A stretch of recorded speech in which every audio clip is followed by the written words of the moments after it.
Pak Purwanto apa siapa kalau nggak salah itu penerbangnya itu. Kan begitu Pak, aduh bukunya ini, waduh Bapak ini kenapa ditulis ini operasi yang sangat tertutup. Benar. Nah, apakah itu mati karena itu? Walau alam ya, kita tidak pernah tahu. Tetapi kita menduga, karena hal-hal yang tertutup itu kan ya harus ditutup sampai kapan.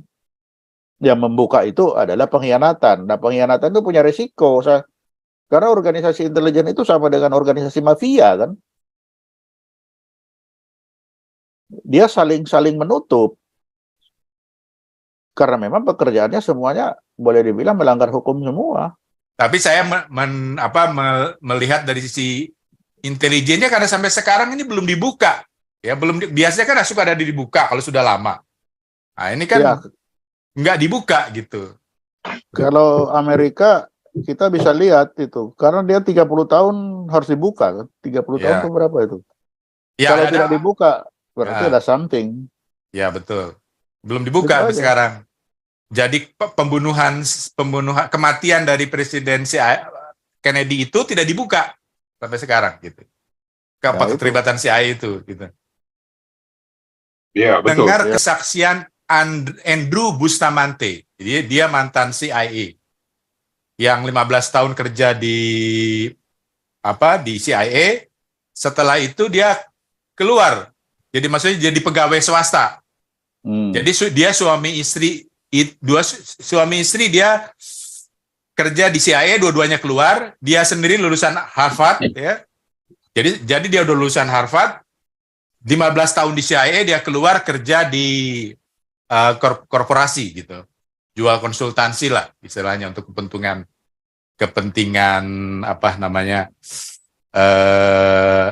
perusahaan ya swasta. Nah, pada saat itu dia cerita bahwa ketika menceritakan bahwa dia keluar, dia cerita soal waktu zamannya Presiden Presiden sebelum ini Pak Presiden Trump. Nah, dia bilang ketika zaman Presiden Trump tuh nggak percaya CIA Pak. Nah, jadi contohnya yang kasus tadi itu, yang kematian Kennedy, bisa saja tuh dibunuh CIA, Presiden Amerika. Nah, jadi si Trump nggak percaya CIA. Akhirnya dia pakai swasta. Begitu dia pakai swasta, ternyata orang swastanya mantan CIA. Jadi dia kejepit. Halo Pak Gajah Mada. Halo? Ya, Halo? silakan Pak. Silakan. Ya, selamat malam Pak Laksamana Punto. Ya, selamat malam, Mbak. Jadi kalau ini saya mau cerita soal intelijen CIA, Pak, tapi pengalaman pribadi. Ya. Jadi dulu tuh ada namanya perjanjian Green Memorial Hilton Agreement. Itu ada tanda tangan Presiden Kennedy dan Presiden Soekarno. Itu saya dikasih itu, Pak. Mungkin dulu saya high profile. Jadi dikasih ini katanya dia bilang ada perjanjian resmi untuk membackup 57.000 ton emas. Nah, lalu ceritanya waktu itu pokoknya datang dari The Fed lah, artinya bisa mendatangkan orang The Fed. Singkat cerita, pokoknya gagal ya, tidak kemana-mana, tapi dia ngasih tahu ke saya bahwa gara-gara inilah Kennedy mati. Saya nggak terlalu percaya waktu itu, ya. Tapi sekarang saya mendengar kesaksian Andrew Bustamante. Jadi dia mantan CIA yang 15 tahun kerja di CIA. Setelah itu dia keluar. Jadi maksudnya jadi pegawai swasta. Jadi dia suami istri dia kerja di CIA, dua-duanya keluar. Dia sendiri lulusan Harvard, ya. Jadi dia udah lulusan Harvard. 15 tahun di CIA, dia keluar kerja di korporasi gitu. Jual konsultansi lah istilahnya untuk kepentingan apa namanya perusahaan swasta. Nah, pada saat itu dia cerita bahwa ketika menceritakan bahwa dia keluar, dia cerita soal waktu zamannya presiden presiden sebelum ini Pak Presiden Trump. Nah, dia bilang ketika zaman Presiden Trump tuh nggak percaya CIA, Pak. Nah, jadi contohnya yang kasus tadi itu, yang kematian Kennedy, bisa saja tuh dibunuh CIA, Presiden Amerika. Nah, jadi si Trump nggak percaya CIA. Akhirnya dia pakai swasta. Begitu dia pakai swasta, ternyata orang swastanya mantan CIA. Jadi dia kejepit sama CIA, nggak dipercaya. Kalaupun dia pilih orang lain, pilih swasta maksudnya, ternyata orang CIA juga, alumni CIA maksudnya begitu. Nah, ini sampai ini kan masih baru nih Pak Laksamana Ponto. Bagaimana intelijen CIA tidak dipercaya oleh presidennya sendiri. Bagaimana nih kondisinya kalau terjadi di Indonesia, Pak Laksamana Ponto? Ya, itu sah-sah saja, Pak, itu. Karena memang intelijen itu kita tidak bisa memaksakan seorang presiden itu percaya sama yang bawahnya dia. Jadi yang CIA itu ya sudah, dia hanya bekerja, makanya kendali anggaran itu harus ada di presiden untuk mengendalikan si organisasi ini. Jangan sampai dia punya anggaran sendiri yang tidak diketahui oleh si presiden. Karena dia tidak mempercayai itu. Itu bisa saja. Karena itu sangat, makanya kepala CIA itu seharusnya betul-betul orang yang diangkat oleh si presiden itu, yang punya chemistry. Baru dia bisa memanfaatkan organisasi itu. Tapi kalau dia tidak percaya juga, ya itu haknya dia. Nah, itu. Nah, kalau dia kuat, ya seperti kalau kasusnya ini, ya bisa saja si intelijen ini juga. Ini orang bikinin, memang antara intelijen kepala negara, itulah bilang kepala negara itu harus bisa mengontrol dengan sekuat-kuatnya. Makanya Pak Benny Murdani kan begitu kuat-kuatnya sama Pak Harto kan langsung takut juga dia. Jangan kebablasan. Ya, karena memang itu sangat mungkin terjadi antara si intelijen dengan kepala negaranya. Kalau dia berbeda pendapat, wah itu bahaya itu. Itu. Nah, itu yang terjadi, Pak. Karena antara FBI dengan Trump itu nggak ada kecocokan. Karena FBI sudah ditunggangi oleh Partai Demokrat. Sedangkan Trump itu adalah Republikan. Jadi disitulah terjadi persoalan, Pak. Itu kalau memang itu sudah terpengaruh seperti itu yang berbahaya memang.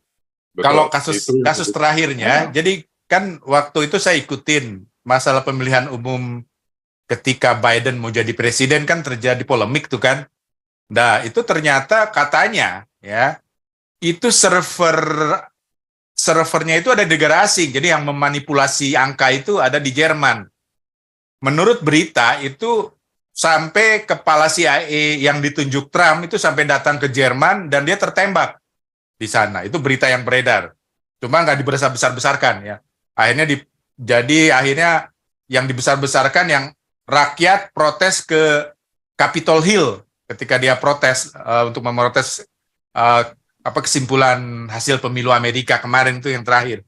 Tapi yang ini dia nih Pak Laksamana Ponto. Jadi memang orangnya pintar-pintar ya yang direkrut di CIA, tapi begitu di dalam ada agenda sendiri. Jadi yang kalau kasus saya tadi 57.000 ton, saya hitung Pak waktu itu saya ton emas ya, mungkin dari Freeport kali ya, atau ngomongnya sih bukan dari Freeport. Bayangan saya emas dari Freeport mungkin dicuci, akhirnya mendapat money laundering. Dengan money laundering, setelah itu dapat sertifikat dari UBS Bank ya. UBS Bank nggak bisa jadi sah karena ini gede banget dibunuh gitu. Kalau cerita dari orang yang di depan saya itu, Pak, itu dia cerita inilah gara-gara dibunuh, makanya ini benar ini kata dia begitu. Tapi saya melihat dari sisi intelijennya karena sampai sekarang ini belum dibuka, ya biasanya kan suka ada dibuka kalau sudah lama. Nah ini kan Ya, nggak dibuka gitu. kalau Amerika kita bisa lihat itu, karena dia 30 tahun harus dibuka kan, 30 tahun Ya. atau berapa itu? Ya, Kalau ada- tidak dibuka, berarti Ya. ada something. Ya betul. Belum dibuka Itu sampai aja. sekarang.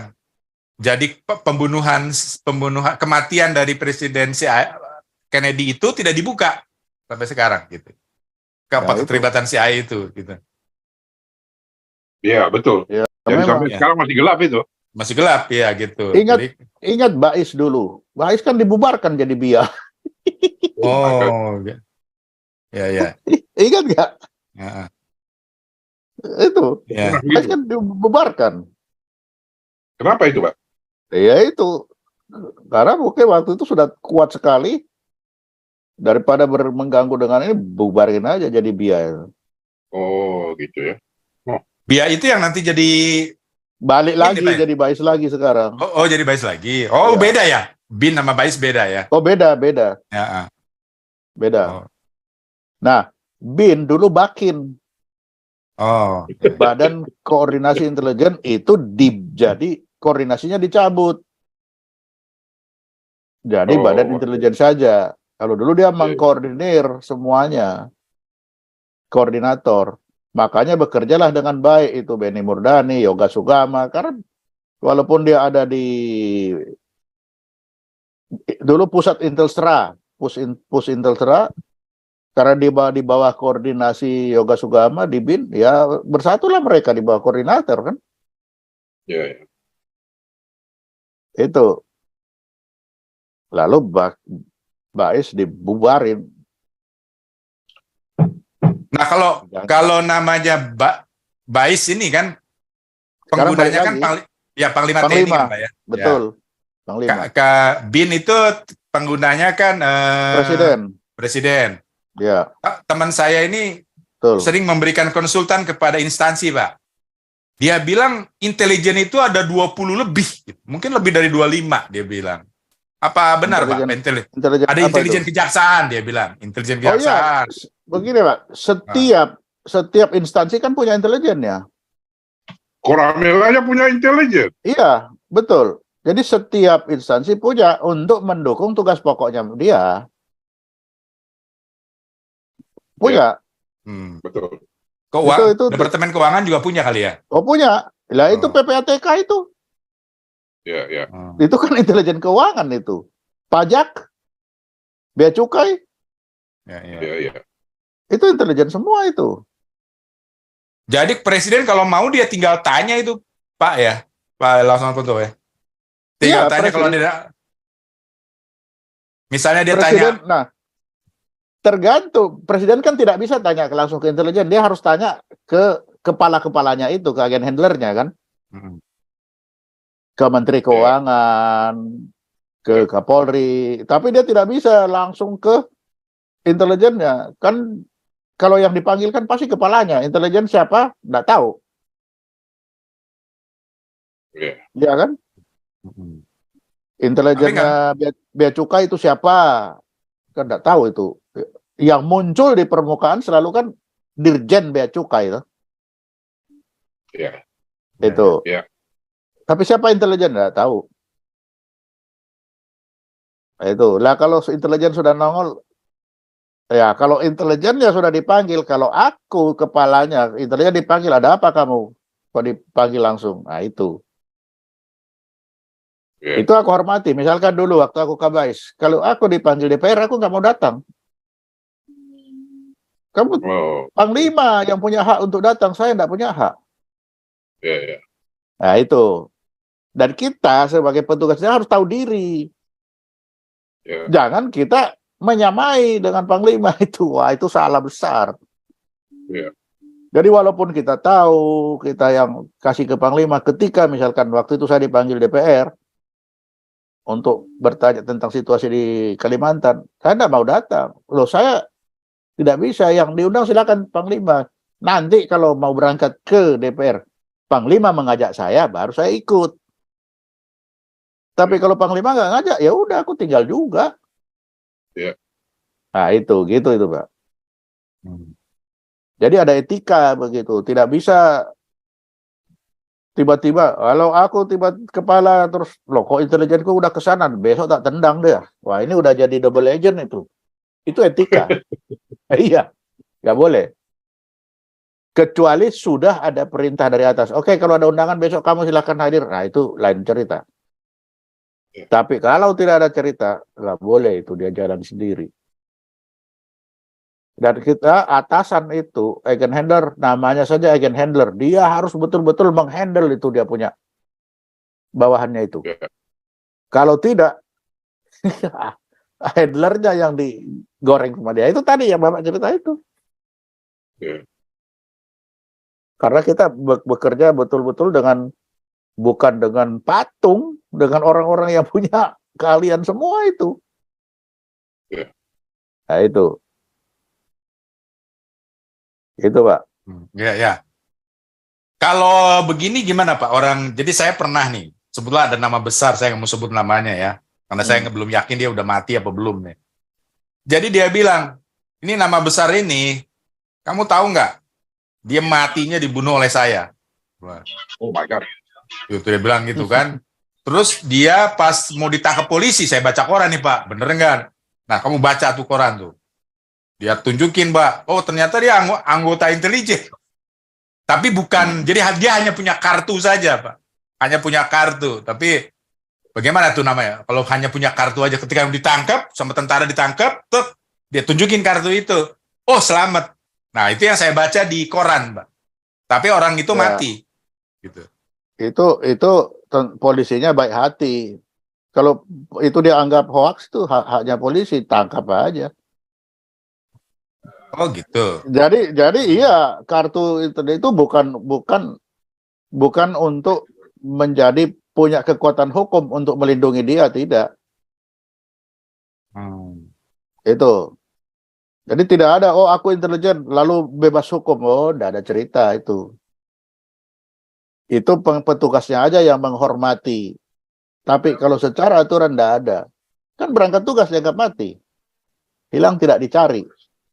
Kalah dicaci maki. Menang tidak dipuji. Jadi kalau dia membunuh ketahuan, ya udah. Ya, dia ngomong ke saya, nih lihat nih, saya jagoan kan, nggak pernah ketangkap kan, karena punya kartu itu. Emang bener dia itu. Itu karena sebelumnya sudah ada, biasanya ada tahu sama tahu lah. Oh ya, ada kepentingan yang lebih tinggi dari itu. Bukan karena kehebatannya, tapi ada kepentingan yang lebih tinggi sehingga ya sudahlah. Tapi itu salah kalau dia mengaku seperti itu. Itu bisa dihukum sendiri di dalam kalau ada pengakuan seperti itu. Itu kan membuka itu namanya dia sudah berkhianat. Karena dia membuka situasi yang tidak boleh diketahui oleh orang. Itu. Mungkin karena saya high profile Pak, jadi dia terbuka ke saya. Dia butuh saya percaya dia, akhirnya dibuka gitu. Makanya kan tadi kan itu 57.000 ton emas loh Pak.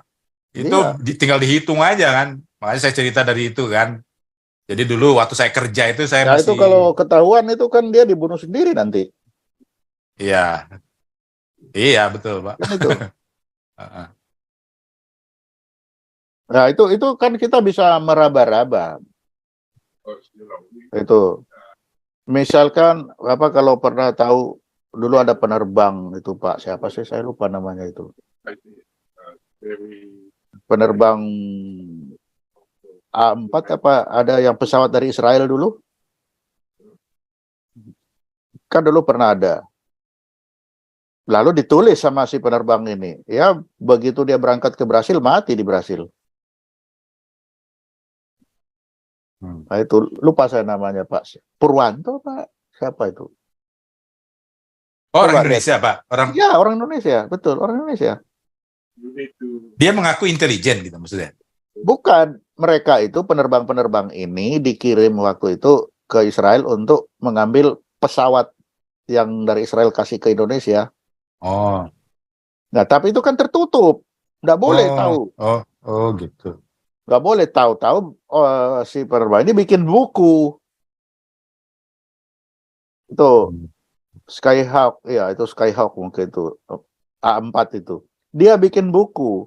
Begitu saya baca, waduh, Bapak ini kok bikin buku ya? Padahal itu kan operasi tertutup itu. Dibikin buku. Berangkat ke Brasil, hilang nggak balik. Iya. Mati di Brasil. Memang harusnya sampai mati nggak boleh ada yang tahu, Pak ya. Nggak boleh. Iya. Itu ada hal-hal yang begitu itu yang harus ditutup semua. Kalau dibuka itu ada risiko. Pak Purwanto apa siapa kalau nggak salah itu penerbangnya itu. Kan begitu Pak, aduh bukunya ini, waduh Bapak ini kenapa ditulis ini operasi yang sangat tertutup. Benar. Nah, apakah itu mati karena itu? Walau alam ya, kita tidak pernah tahu.